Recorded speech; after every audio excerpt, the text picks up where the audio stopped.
আর বাকি এগুলি আগে সোজা করব। এটাই আমার এবার কর্মসূচি ওটা। আলহামদুলিল্লাহ। গতবার জেলে থাকতে কর্মসূচি লিখছিলাম ডেভেলপমেন্টের একটা ডেট দিয়ে দিয়ে, যে এত সালের মধ্যে খাদ্য, এত সালের মধ্যে স্যানিটারি, এত সালের মধ্যে শিক্ষা, এভাবে। এবং অ্যাকর্ডিংলি আমাদের সেই 21 দফা, ওই যে আমরা যে রূপকল্পে 21 ঘোষণা দিলাম, ওটা ওইভাবেই করছিলাম।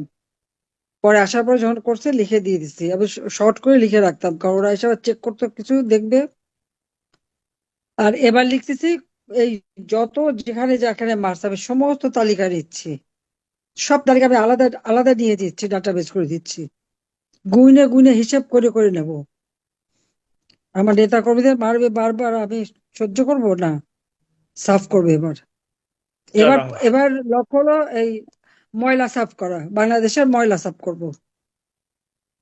জয় বাংলা। ঠিক আছে, জয় নেক্সট। বঙ্গবন্ধু, ইনশাআল্লাহ।